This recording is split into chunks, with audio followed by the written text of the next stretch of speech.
अस्सलामु अलैकुम। Lecture 28 start करते हैं जी। अच्छा जी, सबसे पहले आज हम करेंगे पियानो लिमिटेड वाला सवाल। काफ़ी पुराना उधार है हमारा, सॉल्यूशन मैंने शेयर कर दिया था आपको अगर याद हो तो, लेकिन फिर भी ये सवाल करवाना मैं मुनासिब समझूंगा। ये सवाल है भाई, ये ना गूंज रहा है, ज़रा थोड़ा सा कम करने इसकी गूंज को, एको हो रहा है। अच्छा, ये सवाल जो है ना, इसकी बेस के ऊपर ये सवाल नोट वाला भी होना है। दोनों पास पेपर के सवाल हैं, 3-4 साल के वक्फे से थे। इसमें सिर्फ उसने डेप्रिसिएशन एक्सपेंस की कैलकुलेशन कही थी और जनरल एंट्री कही थी 2। यहाँ पे उसने तकरीबन वही कॉन्सेप्ट अप्लाई करके नोट मांग लिया था। ठीक है ना। ये दोनों सवाल बड़े इंपॉर्टेंट हैं, इनके अंदर इंशाल्लाह हम इनको डिस्कस करके फिर एप्रीकॉर्ड वाला करके क्लास खत्म कर देंगे। वो मुश्किल ही ये काम हो पाना है। तो क्वेश्चन पियानो वाला ओपन करते हैं। लेक्चर 16 काफ़ी दूर है, ये रहा।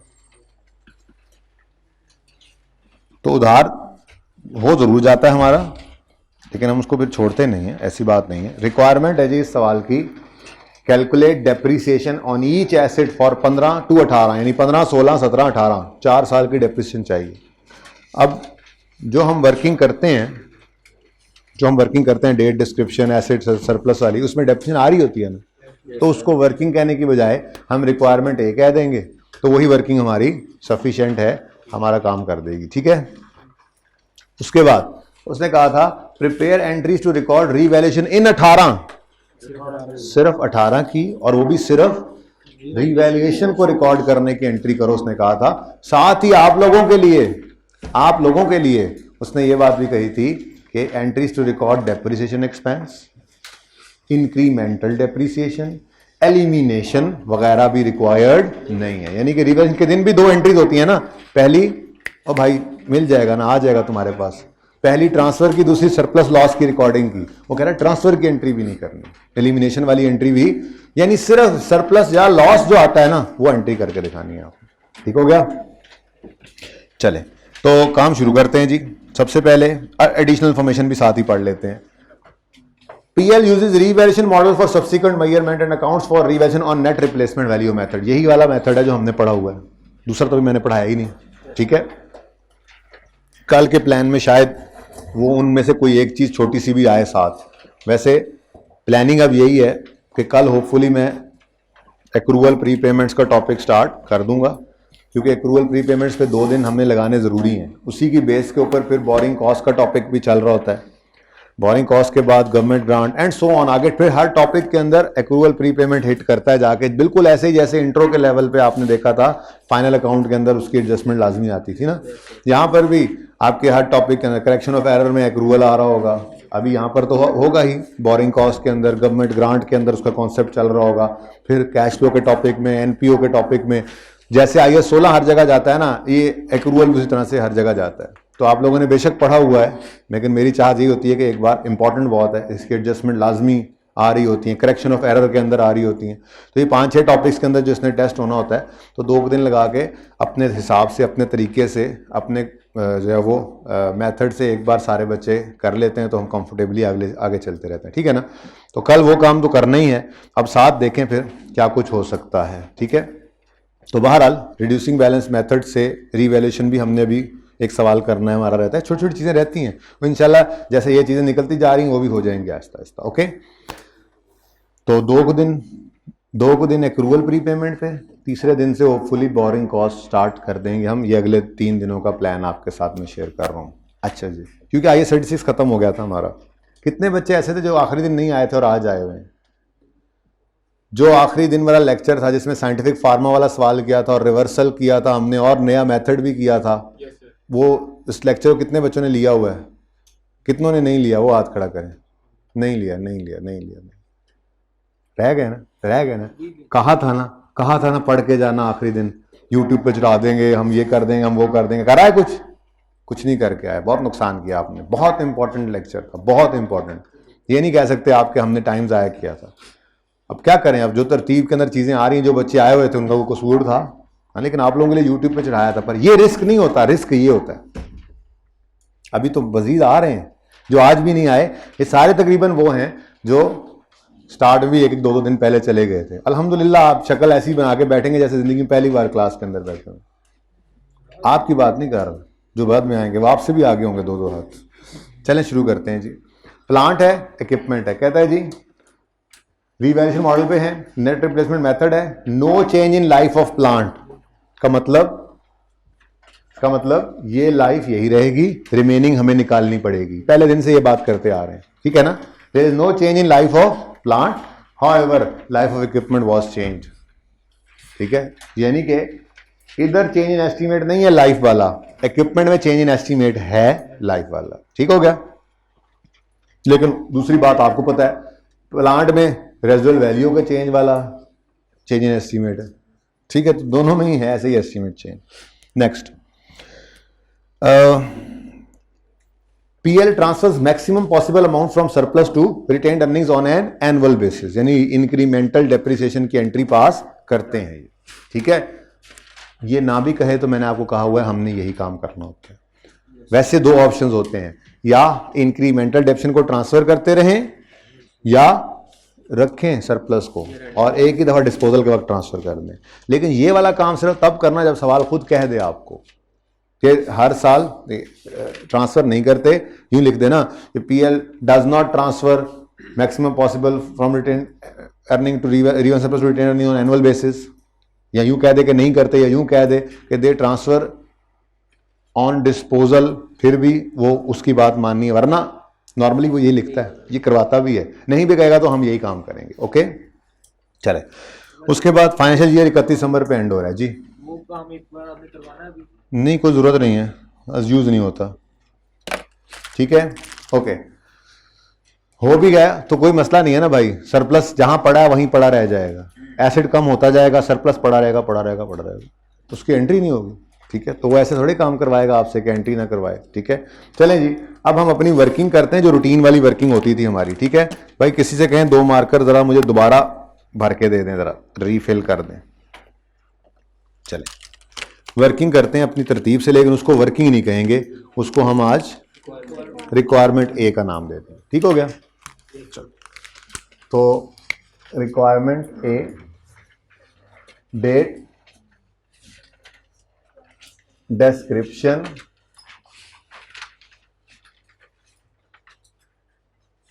एसिड का नाम क्या है, प्लांट, नहीं अभी तो प्लांट है ना सामने में, रीवैल्यूएशन, सरप्लस और प्रॉफिट एंड लॉस, ठीक है। आ जाओ भाई, आ जाओ इधर, आ जाओ मैं बताता हूं।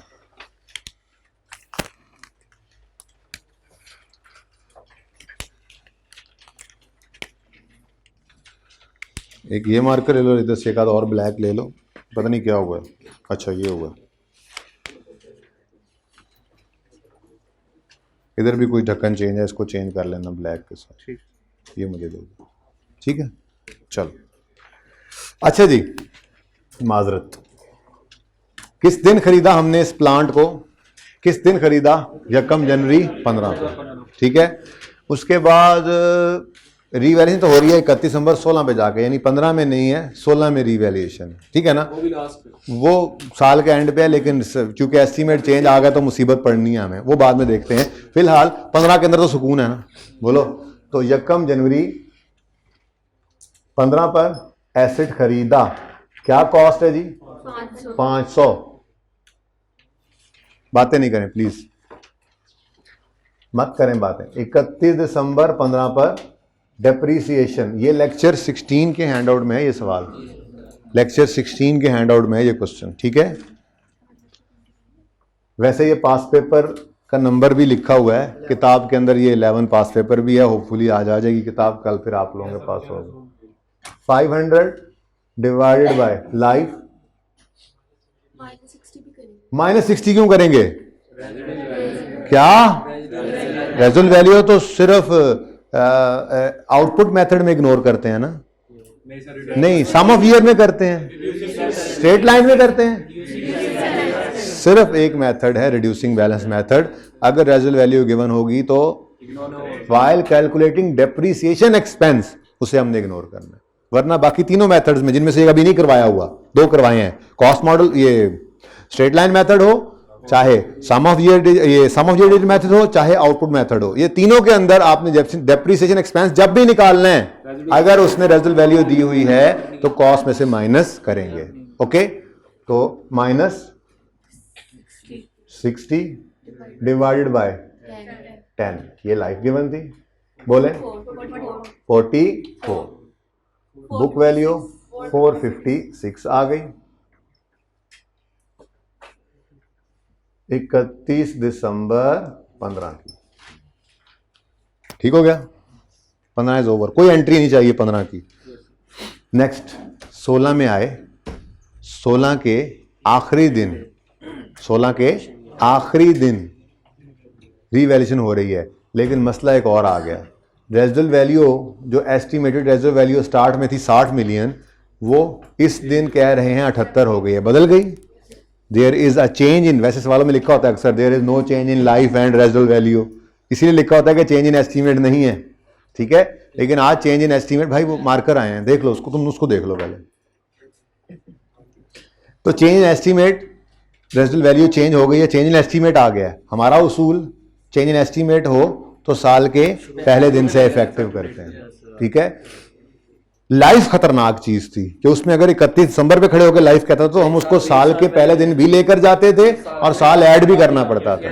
लेकिन साथ ही मैंने ये कहा था कि अगर ड्यूरिंग द ईयर लिखा हो या पहला ही दिन लिखा हो फिर तो जिंदगी आसान है। ये इंशाल्लाह इधर जाके रिवाइज करते हैं बात को, ठीक है। लेकिन यहां पे आपके दिनों में ये आ सकता है, ये तो 31 दिसंबर से वैल्यू है, अगर इसको हमने इफेक्टिव करना है 1 जनवरी 16 से, तो फिर उस दिन की बताएं, 1 साल पहले की बताएं, तो वो सवाल ने बताई हुई है, नहीं बताई हुई तो फिर यही यूज करनी है। या तो वो यूं कह देता कि 1 जनवरी 16 की रेजिडुअल वैल्यू इतनी है, लेट से 80 है और इधर 78 है, तो फिर हम कौन सी यूज करते, लेकिन वो ऐसा नहीं करता होता, यूं ही दिया करता है सवाल, ठीक है। अच्छा, चेंज इन एस्टीमेट को साल के पहले दिन से इफेक्टिव क्यों करते हैं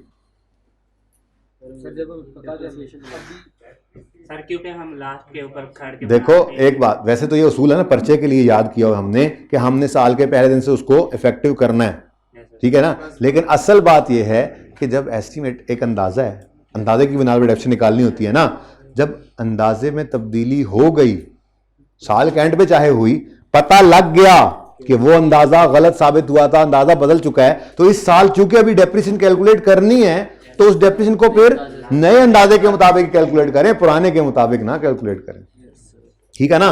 तो ये तो असल उसूल, असल कॉन्सेप्ट तो ये है कि जब पता लग ही गया है कि नया एस्टीमेट क्या है, तो फिर डेप्रिसिएशन क्यों पुराने वाले गलत एस्टीमेट के हिसाब से निकाले, नए वाली निकाले। लेकिन पर्चे में याद रखने के लिए क्या कहा हुआ है आपको, एस्टीमेट चेंज को साल के पहले दिन पे ले जाया करो, ये इससे बात याद रह जाती है, ठीक है।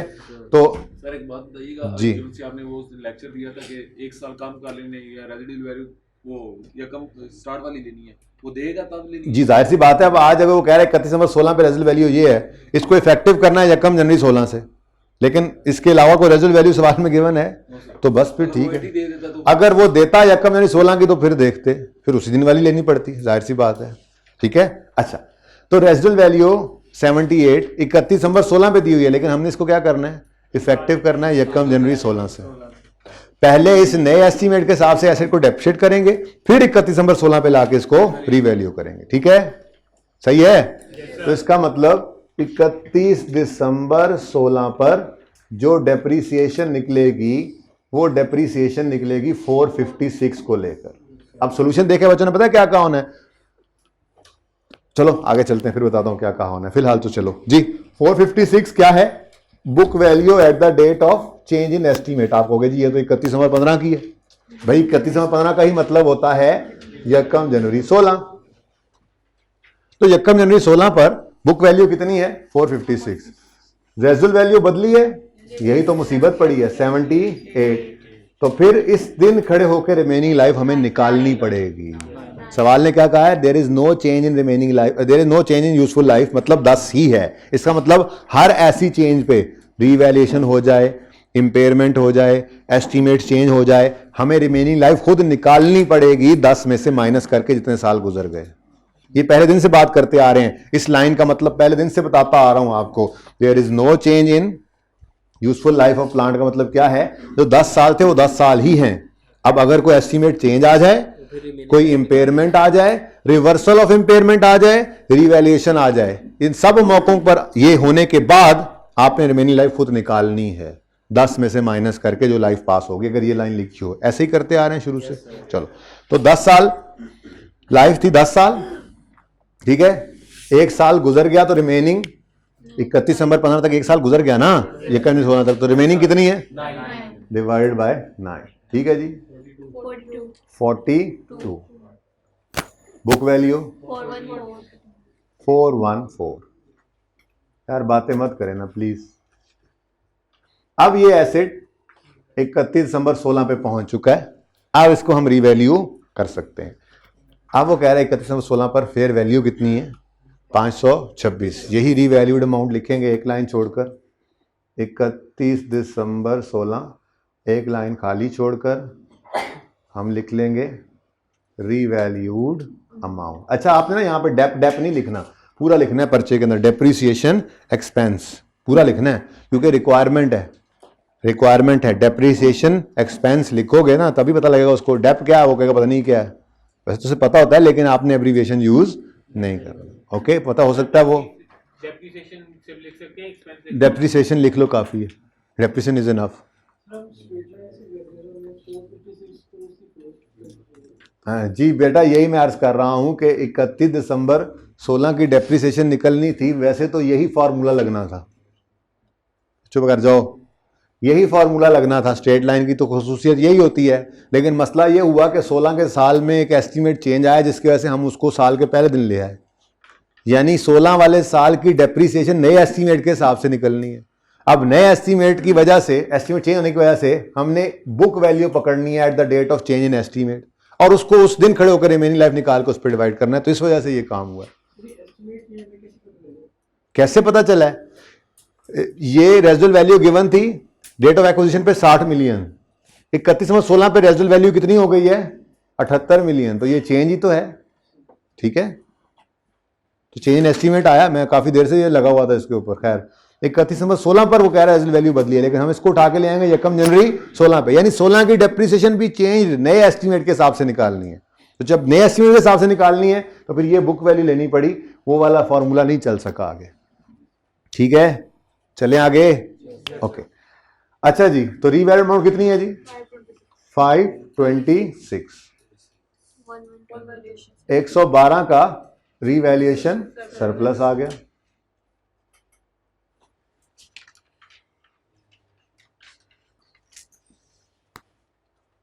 ठीक हो गया। अब 16 में दोबारा डेप्रिशिएट करें? नहीं, हो चुका है डेप्रिशिएट। 17 में कुछ नहीं हो रहा, 18 में फिर दोबारा कुछ हो रहा है, जब भी हो रहा है, लेकिन चूंकि एसेट रीवैल्यू हो गया है इसलिए 17 में दोबारा फिर वही काम करना पड़ेगा। Revalued amount divided by remaining life. Remaining life निकालेंगे रीवैल्यूएशन के दिन खड़े होकर, ठीक है। तो 17 की डेप्रीसिएशन निकालनी है, पूरा डेप्रीसिएशन लिखना है आपने, डेप्रीसिएशन पूरा लिखना है, एक्सपेंस चाहे ना लिखें। अब क्या पकड़ोगे? 526। There is no change in residual value और देयर इज अ चेंज, 78 पे चेंज होकर आ गई है ना, वो वाली चलेगी। डिवाइड बाय रिमेनिंग लाइफ निकालोगे इस दिन 31 दिसंबर 16 पे। 1 जनवरी 15 से 31 दिसंबर 16 तक कितने साल गुजर गए? 2 साल। भाई आप क्या लिख रहे हैं? भाई इधर देखा करो ना, साथ साथ देखो जी। 1 जनवरी 15 से 31 दिसंबर 16 तक कितने साल गुजर गए? 2। रिमेनिंग कितने? 8। हशर हो गया, साथ ही क्या हो गया? ये बात ज़बानी कलामी नहीं, ये बात आखिरी क्लास में हमने कर ली थी, ठीक है, कि रेजिडुअल वैल्यू किसकी होती है? सिर्फ रेजिडुअल वैल्यू किसकी होती है? एसेट की, ठीक है। ये सरप्लस की कोई रेजिडुअल वैल्यू नहीं है, ये भी हमने आखिरी क्लास में देखा था। आखिरी क्लास में ना हमने साल के दरमियान में एसेट को इम्पेयर कर दिया, ओए होए हादसा हुआ था, ओए होए जुल्म कर दिया था, ठीक है। आप लोगों ने जुल्म किया था अपने साथ जाकर जी, और जो नहीं आए उन्होंने आकर, क्योंकि ये लेक्चर उन्होंने नहीं लेना, आज सफर कर रहे होंगे, थके होंगे, रात को सुबह आएंगे फिर मुंह उठा के बैठे होंगे। 56 क्या समझाऊं आपको, किस मुसीबत में आप पढ़ रहे हैं अगर इस तरह से कर रहे हैं तो जी। 470 और 98। अच्छा जी, ये बुक वैल्यू आ गई 31 दिसंबर 17 पे, ठीक है। अब हम मेरे दोस्त दाखिल हुए 18 के साल में, रीवैल्यूएशन तो साल के एंड पे है, रीवैल्यूएशन ऑन 31 दिसंबर 18 है, लेकिन अगली मुसीबत फिर खड़ी है सामने। अब ये चेंज एस्टीमेट 31 दिसंबर 18 पर लिख भी दे, हमने किस दिन लेके आना है, यकम जनवरी 18 पे। तो इसका मतलब ये वाली बुक वैल्यू यकम जनवरी 18 की है ना, ये बुक वैल्यू, और इस दिन खड़े होकर रिमेनिंग लाइफ निकालेंगे और 18 की डेप्शन उस हिसाब से निकालेंगे। ठीक है, तो 31 दिसंबर 18 के साल की डेप्रीसिएशन चेंज एस्टीमेट के दिन 470 बुक वैल्यू, और ये एस्टीमेट बदल गया है, नया estimate revised resale value 64 minus 64 divide by remaining life, इस दिन खड़े होकर निकालें, यकम यानी 15 से 31, 15, 16, 17, 3 साल गुजर गए, 10 में 3 गए तो बाकी 7, नशर तो 7 ही होता है, आपको पता है जी। 58 और 14 412 412 और 84। ओके,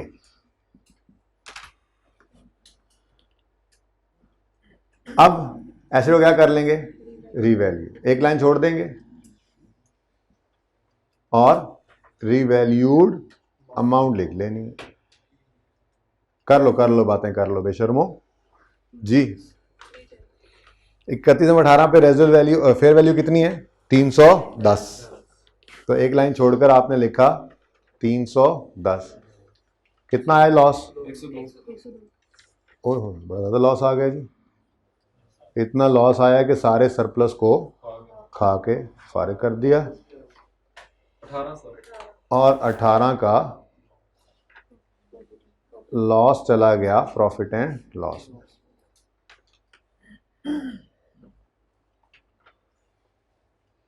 आगे चलें, आगे नहीं जाना भाई, बस आगे नहीं जाना बस। अब उसने एंट्रीज हमसे मांगी हैं, वो बाद में करते हैं, पहले वर्किंग दूसरी भी कर लेना, ठीक है। उसने हमसे सिर्फ रीवैल्यूएशन लॉस ये वाली एंट्री मांगी है 18 वाली, उसके अलावा कोई एंट्री नहीं मांगी है, ठीक है। और डेप्रीसिएशन मांगी थी इन 4 साल्स की, तो चारों की आ गई, चारों साल्स वर्किंग नहीं कहा इसको, हमने रिक्वायरमेंट कह दिया ना, पूरा डेप्रीसिएशन लिखा होगा तो ये वर्किंग करते करते रिक्वायरमेंट पूरी हो जाएगी, तो चारों साल्स की डेप्रीसिएशन आ चुकी हुई है, ठीक है। अच्छा, अब मैं ये कहना चाह रहा था कि जिन बच्चों ने कॉन्सेप्ट अप्लाई करना है वो तो इस तरह से हर दफ़ा जब भी ये सवाल करेंगे हर बार उनका कॉन्सेप्ट रिवाइज होगा। वो क्या है कि जिस दिन एस्टीमेट चेंज आ रहा है, पहली बात एस्टीमेट चेंज को साल के पहले दिन पे लाना है, फिर जिस दिन एस्टीमेट चेंज आ रहा है उस दिन की बुक वैल्यू को उस दिन खड़े होकर रिमेनिंग लाइफ पे डिवाइड करना है, फिर रीवैल्यूएशन के बाद रीवैल्यूड अमाउंट को पकड़ना है और रीवैल्यूड अमाउंट को डिवाइड करना है रिमेनिंग लाइफ पे, रिमेनिंग लाइफ निकालनी है रीवैल्यूएशन के दिन खड़े होकर। अब ये कॉन्सेप्ट है। और एक क्या है, रटा। रटा क्या है, सवाल याद कर लो। सवाल क्या है, पियानो वाला सवाल, पियानो वाला सवाल, अच्छा पियानो वाला सवाल, हाँ हाँ, उसमें ना हर साल बुक वैल्यू को रिमेनिंग लाइफ पे डिवाइड करना। ये ऐसे ही हो रहा है, पहले साल 500 डिवाइड हुआ 10 पे, अगले साल 456/9, अगले साल 414 बटा, किधर गया, ये तो वही चल गया, ठीक है, कहाँ गया ये 526/8, फिर अगले साल 470/7, यही तो हो रहा है। हर साल जो रिसेंट फिगर होती है उसको रिमेनिंग लाइफ पे डिवाइड कर रहे हैं। अब याद कर लो जी, जब भी पियानो वाला सवाल करने बैठेंगे मसला ही कोई नहीं, जो लेटेस्ट अमाउंट होगी डिवाइड बाय रिमेनिंग लाइफ, कहानी खत्म। सवाल याद, हर बार 5 मिनट में सवाल फारिग। ये सिर्फ थोड़ा सा आपको बता रहा हूं तरीका, ठीक है ना। एक ये है कि आपने सवाल याद कर लिया, हो सकता है ना ऐसे याद, पियानो वाला सवाल क्या निशानी रखी हुई है, जो वैल्यू है उसको रिमेनिंग लाइफ पे डिवाइड करते जाओ, ठीक है, करते जा रहे हैं। ये बहुत नुकसान की बात है। सवाल हर दफा हो जाएगा 10 मिनट में, लेकिन पर्चे के लिए कोई फायदा नहीं है, फिर आप सवाल ही याद कर रहे हैं। जिस बच्चे ने कॉन्सेप्ट अप्लाई किया, जैसे हमने अभी किया, हर स्टेप के ऊपर चेंज इन एस्टीमेट है, साल के पहले दिन ले आओ, एस्टीमेट चेंज के दिन की बुक वैल्यू उस दिन खड़े होकर रिमेनिंग लाइफ पे डिवाइड करो। रीवैल्यूएशन हो गई है तो अब ऑनवर्ड्स डेप्रिसिएशन रीवैल्यूड अमाउंट की करेंगे और रिमेनिंग लाइफ पे डेप्रिसिएट करेंगे, और रिमेनिंग लाइफ वो जो रीवैल्यूएशन के दिन की है। अब ये 10 बार सवाल करोगे ना आप आई के पर्चे में जाने से पहले, यही एक सवाल 10 बार करोगे तो 10 बार ये कॉन्सेप्ट आपका रिवाइज होगा। अभी मैं आपके साथ वो सुकी वाला सवाल करता हूं, पास पेपर 17, जिसको मैंने टिंकू का नाम देकर पास टेस्ट में दे दिया था, ठीक है। वो सवाल के अंदर सेम यही कॉन्सेप्ट अप्लाई होने हैं। अब जिसने कॉन्सेप्ट अप्लाई करके ये सवाल किया होता और नोट का सवाल बनाया हुआ था, उसके लिए 18 नंबर मुफ्त के नंबर थे उस अटेम्प्ट में जिसमें वो सवाल आया था, ठीक है। तो कोशिश किया करें, सवाल चाहे 4 बार वही कर, जब भी रिवीजन करें सवाल वही करें जो हमने क्लास में किए थे या होमवर्क में किए थे, जो जो मैंने कहे हुए हैं वो सवाल किए हुए ही दोबारा किए जाते हैं। लेकिन हर बार सवाल करते हुए आपने कॉन्सेप्ट रिवाइज, उसूल रिवाइज करना है, बस फिर आप फायदे में, फिर आपको नुकसान नहीं है। उन्हीं उसूलों से, उन्हीं कॉन्सेप्ट से मिलकर नया सवाल बनना है, मार नहीं पड़ेगी इंशाल्लाह, ठीक है जी। सर ये remaining life change in estimate के दिन खड़े होकर निकालिए जी बिल्कुल, जो साल का पहला दिन जी चेक करें। यकम जनवरी 16 पर 1 साल गुजर गया, रिमेनिंग 9, ठीक है। फिर ये रिवैल्यूएशन के दिन खड़े होकर रिमेनिंग लाइफ निकाली, 2 साल गुजर गए 8। फिर ये कहाँ गया चेंज इन एस्टीमेट, मैं यहाँ पर जरा, ये यकम जनवरी 18 पर रिमेनिंग लाइफ निकालनी है, तो 31 नंबर 16 से 31 नंबर 17 यानी यकम 18 1 साल गुजर गया, तो रिमेनिंग उस दिन निकाल रहे हैं। मैं स्टार भी लगा रहा हूँ, ये स्टार्स के ऊपर रिमेनिंग लाइफ निकली है हमारी, पॉइंट्स देख लो आप। ओके, घर पे सवाल किया था, ये कर लेना था ना जी। सवाल है, बोलो ना, बोलो ना सर। अगर जैसे रिवैल्यूएशन साल के शुरू पर हो गई हो तो फिर वो देख लेते हैं। अभी अगला सवाल वैसा ही है, सवाल साल के शुरू में भी तो जिंदगी आसान है, फिर क्या मसला है। फिर रीवैल्यूएशन करो उस दिन, रीवैल्यूएशन तो उस दिन हो गया ना खुद ब खुद, उस दिन पर रीवैल्यूएशन हो रही है तो पहले रीवैल्यू करो। डेफिसिट तो साल के एंड पे करना है, नए एस्टीमेट से कर लेंगे। अभी देखते हैं वो पास पेपर वाला सवाल जो टेस्ट में था, टेस्ट 3 में, उसमें यही था, उसके अंदर साल के पहले दिन रीवैल्यूएशन है, तो देख लेते हैं, ठीक है जी। चलें, ओके, ए पार्ट चल रहा है और अब हम करेंगे इक्विपमेंट के लिए यही वर्किंग। डेट डेस्क्रिप्टियन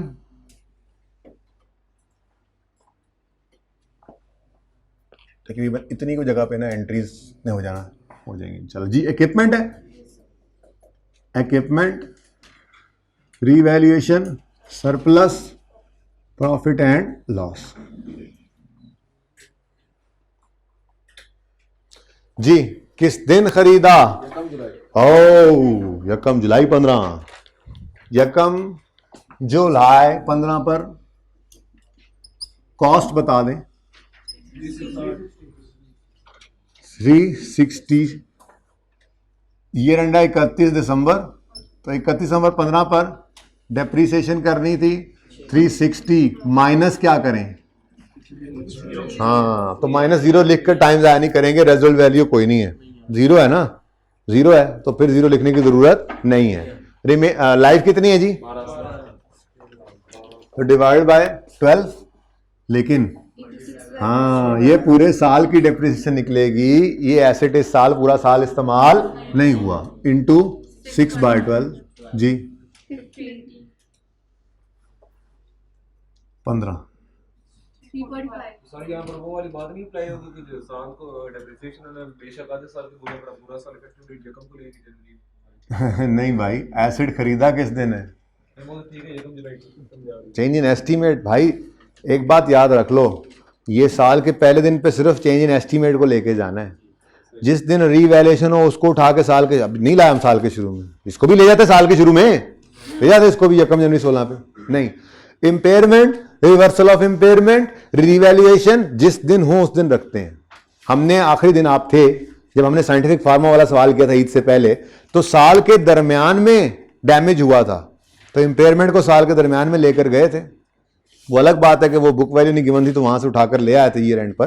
तो कहने का मकसद ये है कि इम्पेयरमेंट जिस दिन है, रीवैल्यूएशन जिस दिन है उसी दिन रखते हैं, उसको उठा के कहीं नहीं लेके जाते, ठीक है ना, क्योंकि ये अंदाजे नहीं होते। इम्पेयरमेंट टेस्ट तब लगाते हैं जब कोई इंडिकेशन आए, तो जिस दिन इंडिकेशन आई है इम्पेयरमेंट उसी दिन होनी है, उसको साल के शुरू में लेकर नहीं जाना। बात समझ रहे हो? रीवैल्यूएशन एक मॉडल है, रीवैल्यूएशन मॉडल एक ऑप्शन है। अगर आपने वो ऑप्शन ऑप्ट किया हुआ है तो जिस दिन आपने रीवैल्यू किया है, रीवैल्यूअर को बुलाकर वो उसी दिन ही खड़े होकर रीवैल्यू करेंगे और उसी दिन आपने उस रीवैल्यूएशन की अकाउंटिंग करनी है। चेंज इन एस्टीमेट यही नहीं है, चेंज इन एस्टीमेट अंदाजा है ना, आपने अंदाजा लगाया हुआ था कि लाइफ इतनी होगी, रेजो वैल्यू इतनी होगी, ये सब कुछ इतना होगा, उस अंदाजे में चेंज आई है। ये ना कोई इंपेयरमेंट है ना रीवैल्यूएशन है। अंदाजा था, बदल गया है, साल में पता लग गया है, अभी डेफिनेशन कैलकुलेट करनी है तो सही वाली करो। इसलिए सिर्फ एक ही चीज है, वो क्या है? Change in estimate. वो साल में किसी भी दिन हो, इफेक्टिव कब से करोगे? साल के पहले दिन से। ठीक है, इसके अलावा किसी चीज को उसकी जगह से नहीं छेड़ना, बता रहा हूं बार बार। इंपेयरमेंट हो, रिवर्सल ऑफ इंपेयरमेंट हो, रीवैल्यूएशन हो, जिस दिन सवाल ने कहा है उसी दिन पे रखना है उसको कहीं नहीं करना। ओके, याद रहेगी ये बात? लिख लिया होगा आपने, मुझे पता है ये बात को, हाँ लिख लिया होगा आपने कि हम सिर्फ चेंज इन एस्टीमेट को साल के पहले दिन से इफेक्टिव करते हैं, बाकी रीवैल्यूएशन हो, इंपेयरमेंट हो, रिवर्सल ऑफ इंपेयरमेंट हो, वो जिस दिन हो उसी दिन पर रहने देते हैं। ओके, अच्छा जी, बुक वैल्यू बता दें। 345। अब 16 के साल में एसेट रीवैल्यू हो रहा है, लेकिन साल के एंड पे हो रहा है। शुक्र है रेजल वैल्यू नहीं है, there is no change in estimate in equipment, तो पुराने एस्टीमेट के हिसाब से ही चलेंगे, है ना? नहीं, ये देखो change in estimate, change in useful life of plant में there is no change in useful life of plant, लेकिन remaining life of equipment was estimated at 15 साल एंड 10 साल इन 2016 एंड 18, यानी कि 16 के अंदर लाइफ क्या बताई है? 15 साल। रिमेनिंग लाइफ कितनी है? 15। हालांकि 12 साल इसकी लाइफ थी, अगर 6 महीने गुजर गए हैं तो रिमेनिंग लाइफ कितनी बनती थी? 11.5, लेकिन वो कह रहा है कितनी है? 15। तो 1.5 से भी बच जाएंगे, लेकिन एस्टीमेट चेंज है, एस्टीमेट चेंज है। अब है भी लाइफ वाला खतरनाक। लाइफ वाले के बारे में क्या कहा था आपको? वो लिख दे ऑन यकम जनवरी 16 रिमेनिंग लाइफ है 15, अल्हम्दुलिल्लाह हमने तो उसको लाना ही 15 पे था, 15 ही रखेंगे। वो कह दे during 16 remaining life is estimated at 15, in 16 या ड्यूरिंग 16 एक ही मतलब होता है ना, फिर भी 15 को इसको यकम जनवरी 16 पर भी लाएंगे और लाइफ भी कितनी रखेंगे? 15। और अगर खुदा ना खास्ता यहां पर लिखा होता 31 दिसंबर 16 पर रिमेनिंग लाइफ इतनी है, तो उसको 15, तो उसको यकम जनवरी 16 पर लाते और 1 साल ऐड भी करते।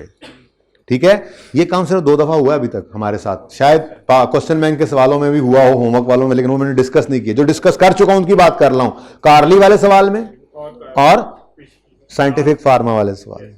वो सवाल जरा पुराने थे। आई कैप अब इन सवालों के अंदर नॉर्मली ऐसा काम नहीं करता, वो क्लियर ही रखता है, या तो ड्यूरिंग या इन करेगा या यकम जनवरी के ऊपर रखेगा। एक बार रिपीट करिएगा कि नहीं करूंगा, अलग पैसे लगेंगे। अच्छा जी, बोलो 31 दिसंबर 15 अगर डेट दी हो तो, अगर उसने ये लिखा होता remaining life of equipment was estimated at 15 and 10 on 31 December 16 and 31 दिसंबर 18।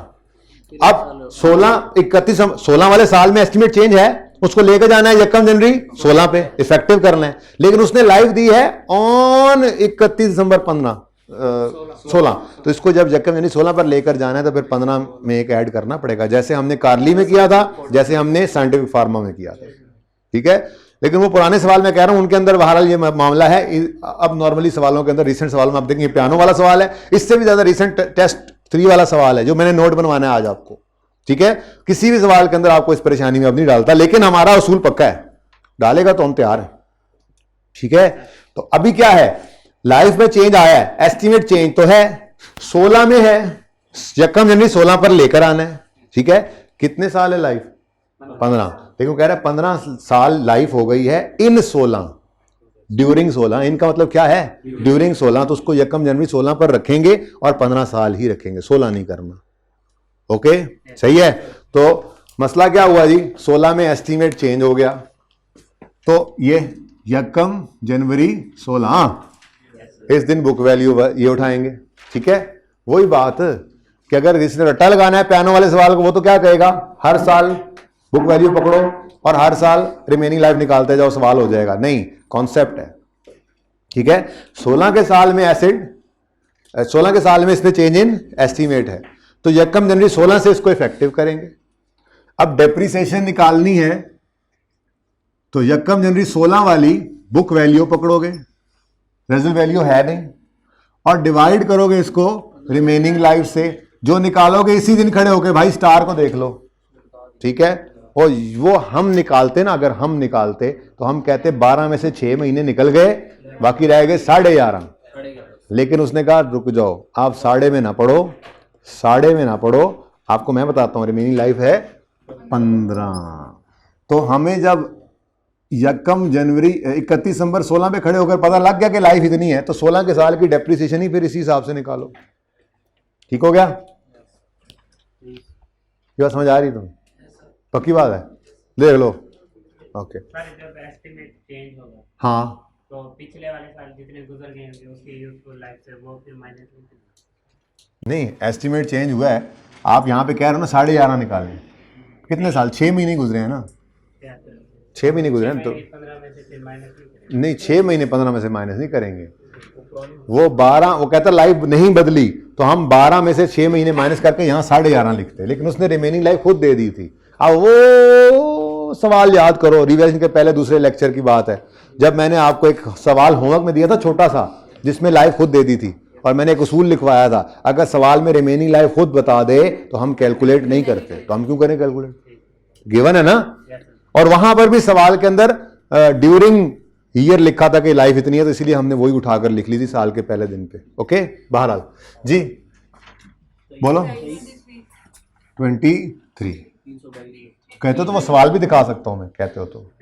अच्छा जी 323 लो जी, एसिड तैयार है। 322 अच्छा 322 अब एसिड तैयार है जी रीवैल्यू होने के लिए। क्या रहा है, अब कर दें रीवैल्यू मुझे? तो हमने कहा कोई मसला नहीं, अभी कर देते हैं रीवैल्यू। 200 200 200 तो 31 दिसंबर 16 पर एक लाइन खाली छोड़ी और लिख लिया आपने रीवैल्यूड अमाउंट को 200 to C 42 का। ओ माय गॉड, पहली बार ही लॉस आ गया, इधर तो कुछ नहीं गया, फिर सारे का सारा प्रॉफिट एंड लॉस में चला गया। ऐसे ही है।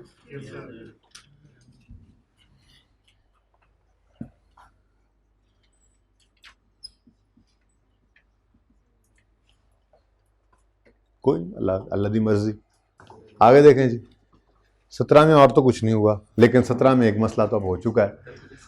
पिछले साल के एंड पे रीवैल्यू हुआ है ना, तो अब रीवैल्यूड अमाउंट पकड़नी है और रिमेनिंग लाइफ। ठीक है, अब इस दिन खड़े होकर रिमेनिंग लाइफ निकालनी है। पहले तो रीवैल्यूड अमाउंट पकड़ ली हमने 200 to C, डिवाइड करना है नहीं 12 से ना गिने, तो फिर फायदा क्या हुआ पिछले साल एस्टीमेट चेंज किया कि उसको 15 पे ले जाने का।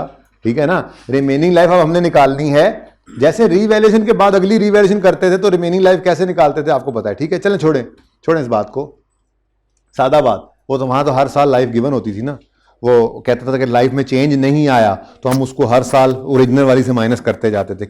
ये जो लाइन है ना, ये line there is no change in useful life of plant, पहले दिन बताया था। ये जो लाइन है ना, इसका मतलब ये होता है कि हम रिमेनिंग लाइफ खुद निकालेंगे। क्या मतलब?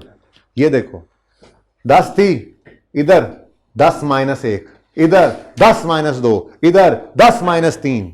क्यों क्यों क्यों क्यों? ये जुमला there is no change in life. ठीक है ना, और अगर there is a change in life तो फिर हमने नहीं कैलकुलेट करना, उस वाली लाइफ को यूज करना है, और अगली दफा फिर वही रेलेवेंट है ना। ठीक हो गया। चलें, अब 31 दिसंबर 16 में खड़े होकर 15 में से, ये 17 नहीं है, नहीं ये तो 16 ही है, ये 17 है, सॉरी जी।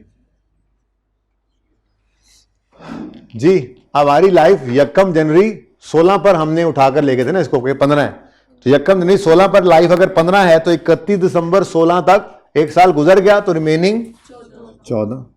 नशर भी कर दो जी, बोलो। 20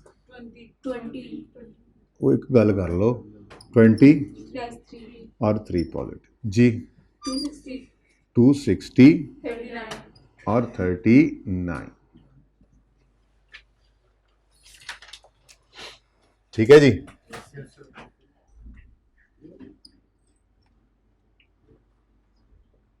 ओके, नेक्स्ट ये जी बुक वैल्यू है 31 दिसंबर 17 की। कोई नहीं रीवैल्यू वगैरह होना, 17 में रीवैल्यू नहीं होना, ऐसे ही है। सही है भाईजान, छुट्टियों के बाद आए ना और घर पे भी ना पड़े तो ऐसा होता है। हाँ ऐसा होता है, फिर दिमाग फंस रहा होता है, ठीक है ना, गरारियां अड़ रही होती हैं।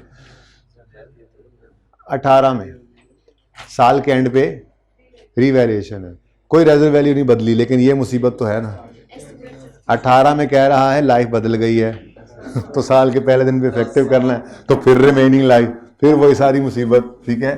तो ये 1 जनवरी 18 की बुक वैल्यू है ना, तो 31 दिसंबर 18 पर खड़े होकर जब डेप्रिसिएशन निकालनी है तो इस दिन की बुक वैल्यू उठाएंगे, और इस दिन खड़े होकर रिमेनिंग लाइफ, सवाल ने दे दिया, खुद नहीं निकालनी।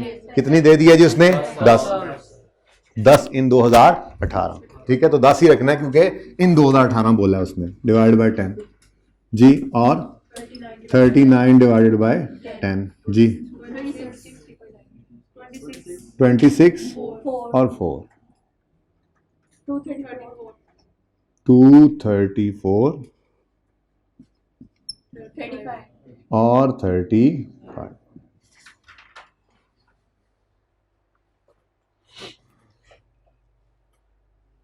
इधर ज्यादा नहीं हो गया? बता ही देते आप लोग। जगह तो मैं बचा ही रहा हूं, लेकिन उधर सरप्लस की जगह ही नहीं बची। इतनी जगह बचा ली कि सरप्लस की बची नहीं।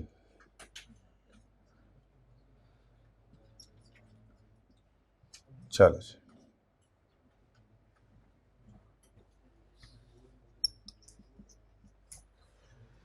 ले जी अब एसेट तैयार है रीवैल्यूएशन के लिए, और रीवैल्यूएशन अमाउंट है 275। ये बुक वैल्यू आ गई 31 दिसंबर 18 की, और एक लाइन आपने खाली छोड़कर रीवैल्यूड अमाउंट लिख ली। कितनी जी? 275 जी। सरप्लस कितना है? 41। अब 41 के सरप्लस ने पहले 35 के लॉस को रिवर्स किया। अब तो पता लगे ना रिवर्सल ऑफ लॉस, इसलिए वर्किंग करते हैं कि इससे ऊपर जाए तो फिर गलती हो जाती है, इसलिए वर्किंग कंटिन्यू करते हैं जी। 6 का आ गया रीवैल्यूएशन सरप्लस। सर ये आपकी बात है, गलती कौन सी बताइए, आपने क्या गलती की है? रीवैल्यूएशन लॉस, मैंने कहा सरप्लस, मैंने आपसे कहा कि ये वर्किंग हम इस तरह से इसलिए कर रहे होते हैं ताकि जब रिवर्सल ऑफ लॉस हो तो कहीं एसेट ज़्यादा ना बढ़ जाए, लेकिन वो रिवर्स मॉडल में नहीं था, कॉस्ट मॉडल में था। बहरहाल ये वर्किंग की इफादियत हमें पता लग गई थी कि इसको प्रॉफिट एंड लॉस वाले को भी क्यों इस तरह से हम करते हैं, प्लस वाली फिगर से आहिस्ता आहिस्ता कम। बहरहाल छोड़ें, इररेलेवेंट सी बात थी। रिक्वायरमेंट ए 8 नंबर की थी लेकिन काम काफ़ी करना पड़ा। रिक्वायरमेंट बी भी 8 नंबर की है लेकिन थोड़ा सा काम है, ठीक है। उसने कहा 18 के साल में आ जाओ, हमने कहा आ गए। उसने कहा रीवैल्यूएशन की एंट्री करो, हमने कहा अच्छा। डेप्शन की एंट्री ना करें, उसने कहा नहीं। हमने कहा रीवैल्यूएशन के दिन ट्रांसफर की एंट्री ना करें, उसने कहा नहीं। हमने कहा डेप्शन के साथ साथ इस ट्रांसफर की एंट्री ना करें, उसने कहा नहीं। ना एलिमिनेशन की एंट्री चाहिए, ना डेप्शन एक्सपेंस की चाहिए, ना ट्रांसफर ऑफ इंक्रीमेंटल डेप्शन की चाहिए, मुझे सिर्फ और सिर्फ रीवैल्यूएशन की एंट्री चाहिए। तो रीवैल्यूएशन तो ये पड़ी होती है सरप्लस या लॉस। जब वो रिवैल्यूएशन की मांगे तो ये सारी नहीं करनी थी, 4 जी उसने क्या बोला है आगे? रिक्वायरमेंट पढ़ो ना, पढ़ाई थी क्लास के स्टार्ट में, रिक्वायरमेंट पढ़ाई थी क्लास के स्टार्ट। पहली बात है उसने इतना कह दिया तो काफी था, लेकिन उसे पता था, मेरे जैसे और आप जैसे का पता था। उसने कहा entries to record depreciation expense, incremental depreciation and elimination of depreciation are not required. Further entries prior to 18 are not required, also not required. अब वो उससे पहले वाली ना करने लग जाना। कोई बच्चा कहे सर एडिशन का तो नहीं बोला, वो कर दें और क्या करे बेचारा। ये आईकेएफ की रिक्वायरमेंट एज इट इज उठाकर यहां लिखी हुई, उसने लिख के बताया था। और फिर भी बच्चों ने अक्सर नहीं पढ़ा होगा, उन्हें लिखा होगा प्रिपेयर एंट्रीज टू रिकॉर्ड, बस प्रिपेयर एंट्रीज, प्रिपेयर शुरू वर्किंग, सारी एंट्रीज कर रहे पागलों की तरह। नुकसान होता है इसमें, ठीक है। चलें जी, 2 एंट्रीज हैं जी। पहली ये, चलो ये कर लेते हैं जी। किस दिन? 31 दिसंबर 18 पर ये एंट्री हो रही है। इक्विपमेंट बढ़ा यानी डेबिट, इक्विपमेंट हो गया डेबिट। कितने से जी? 41 से। रीवैल्यूएशन सरप्लस क्रेडिट 6 से, ये बैलेंसिंग फिगर थी। क्यों? 41 का सरप्लस आया था, उसने पहले लॉस को रिवर्स किया, जो बचा वो इधर आए। ठीक है, प्रॉफिट एंड लॉस में 35। ठीक हो गया जी। दूसरी एंट्री उसने जो मांगी है वो ये पड़ी है, लेकिन इसको जरा इधर ले आए, थोड़ा सा जगह नहीं थी ना। वैसे तो रिक्वायरमेंट आप नहीं हूं, बी अलग सफ़े पे लिखी होनी है। ठीक है, रिक्वायरमेंट बी है बेटा, बी है, जनरल एंट्रीज कर रहा हूं। अब इधर देखो, प्लांट 102 से कम हुआ, क्रेडिट।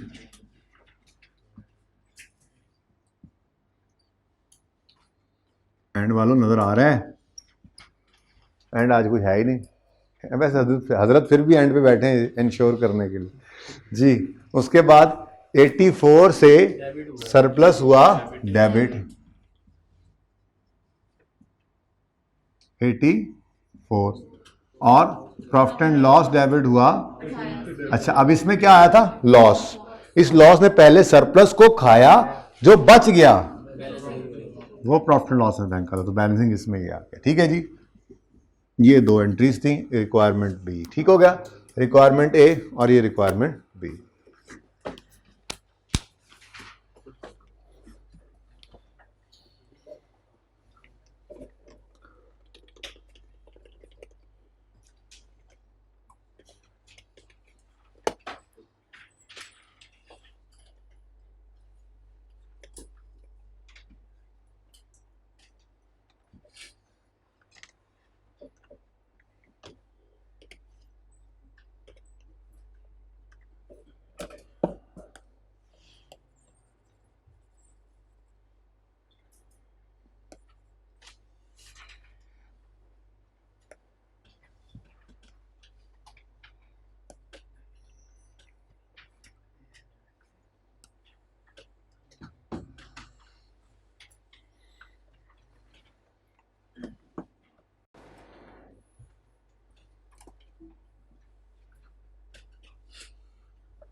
जी,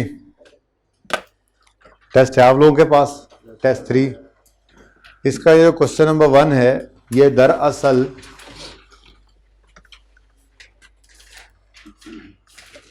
आई कैप का पास पेपर 17 है आपकी किताबों में। तो इंशाल्लाह जब आपको किताब कल मिल जाएगी तो वहाँ पे ये मिल जाएगा। ठीक है, तो ये भी साथ साथ ऐसे होते चले जा रहे हैं। सवाल एट द डे एंड जब हम देखेंगे तो सवाल सारे ही हो चुके होंगे हमारे, लेकिन ऐसे ही है ना। अब जिस टॉपिक के अंदर बोरिंग कॉस्ट मिक्स हुआ पड़ा है, जब वो बोरिंग कॉस्ट का टॉपिक पढ़ाऊंगा तो वो वाला नोट का सवाल तभी हो सकता है।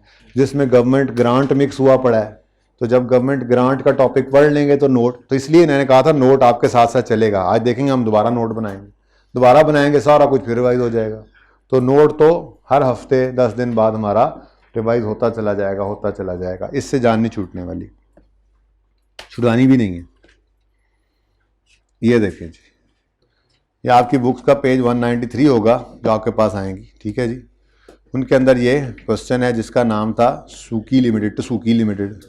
ठीक है, इसको मैंने चेंज कर दिया था टिंकू लिमिटेड। ठीक है, तो आप लोग करिए टिंकू लिमिटेड। यार ये भी बंद हो गया।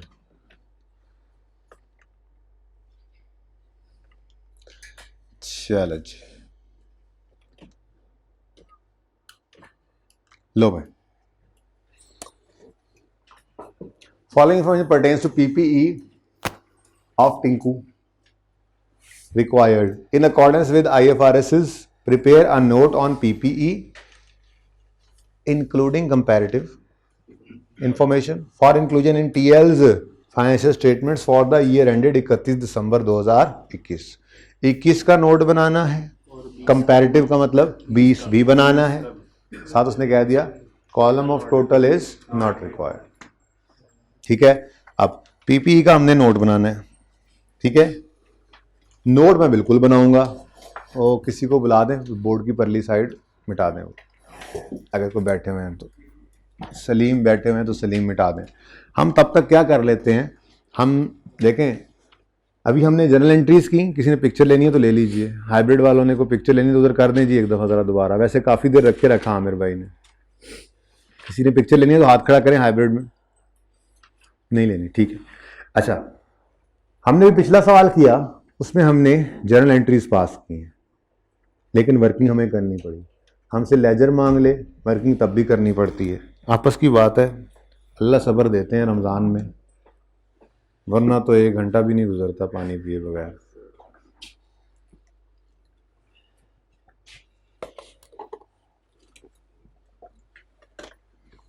ऑफिशियली रमज़ान ख़त्म किया हमने, अभी 6 रोज़े और भी रखने होंगे आप लोगों ने।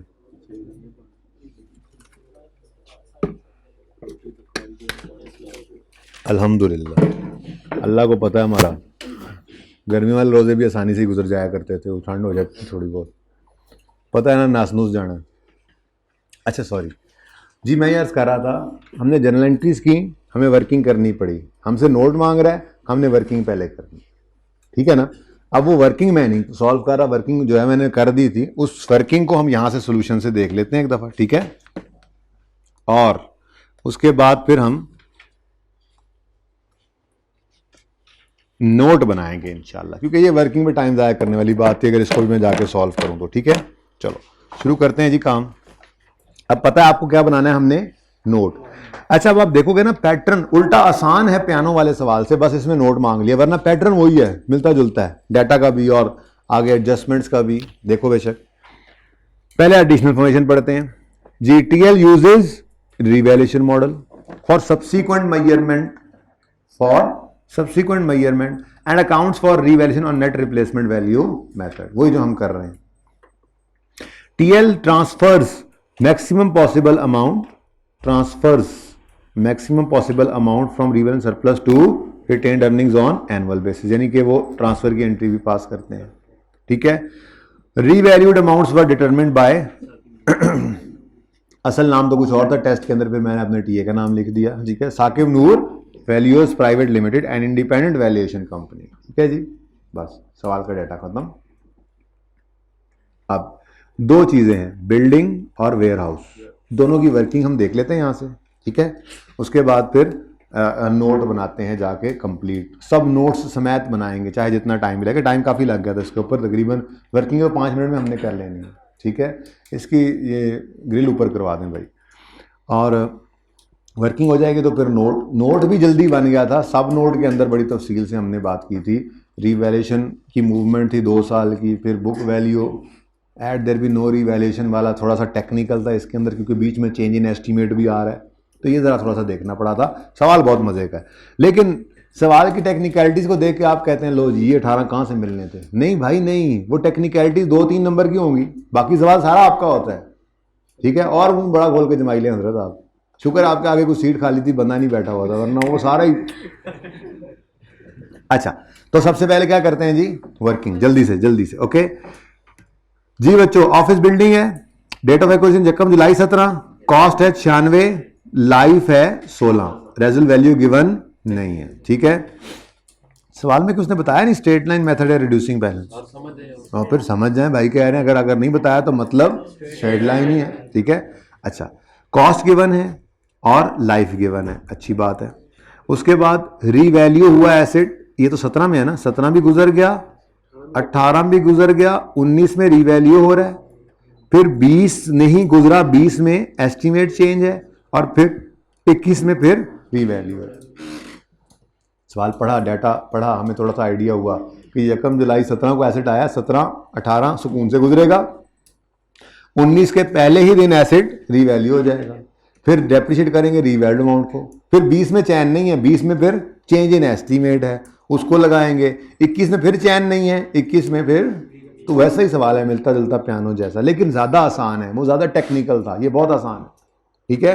अच्छा, अब 1 जुलाई 17 को एसेट खरीदा, 96 कॉस्ट है, 96 रेजल वैल्यू कोई नहीं है, बोलो है, रेजल वैल्यू है सवाल में नहीं है ना, सवाल तो सारा पढ़ा दिया, नहीं है, तो 96/16 पहले साल की डेप्शन आ जाएगी, नहीं आएगी, इंटू 6/12 करना पड़ेगा। ईयर एंड है 31 दिसंबर, ईयर एंड क्या है जी 31 दिसंबर, तो फिर 6 महीने की डेप्शन चार्ज करेंगे पहले साल। तो 96। चलो एक काम करते हैं,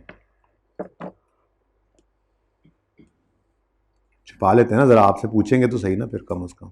लो जी बच्चों, तो पहली डेप्रिसिएशन 96/16 इंटू 6/12 हो गया।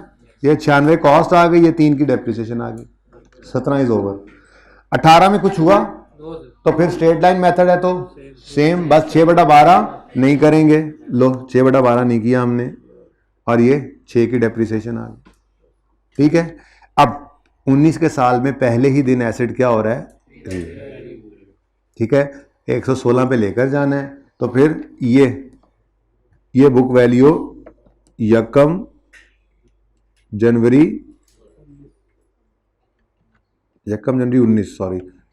19 की ये बुक वैल्यू है, ठीक है ना। तो इस दिन खड़े होकर इसको क्या करना है हमने, रीवैल्यू।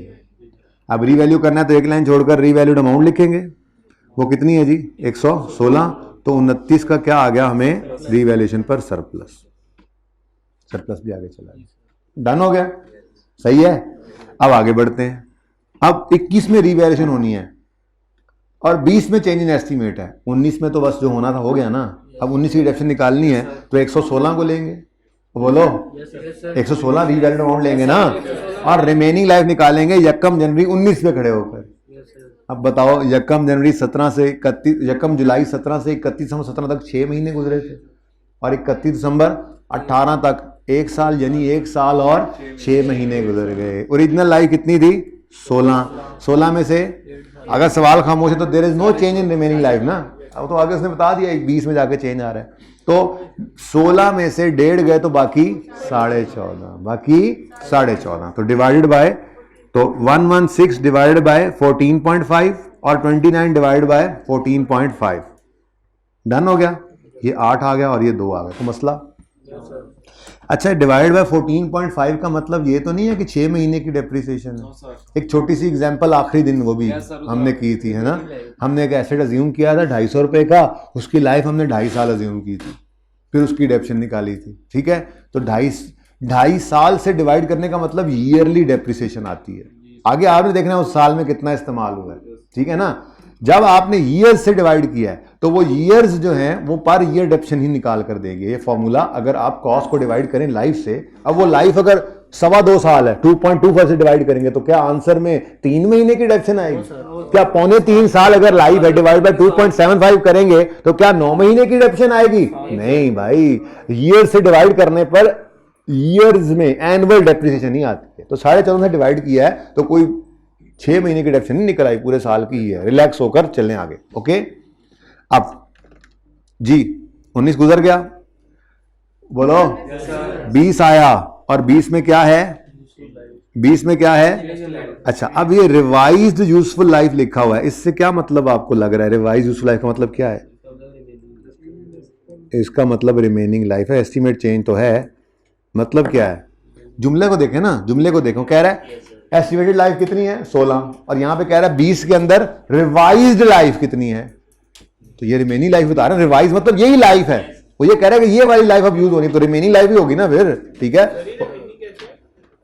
ये जैसे उसने लिखा हुआ है रिवाइज यूजफुल लाइफ ऑन यकम जनवरी 20, क्या मतलब है इस जुमले का? मतलब क्या है? यकम जनवरी 20 को ये लाइफ रिवाइज होकर आ गए, तो यही है ना फिर लाइफ, यही रिमेनिंग लाइफ है। हमने तो नहीं निकालनी, फिर खुद दे दिया उसने सवाल के अंदर, तो फिर हम तो नहीं निकालेंगे ना, ठीक है। तो रिवाइज यूजफुल लाइफ यानी रिमेनिंग लाइफ कितनी है? 9। अब इसको उसने बता ही किस दिन दिया? यकम जनवरी 20। ड्यूरिंग 20 क्या था, तब भी हम यकम जनवरी 20 पे ले जाते।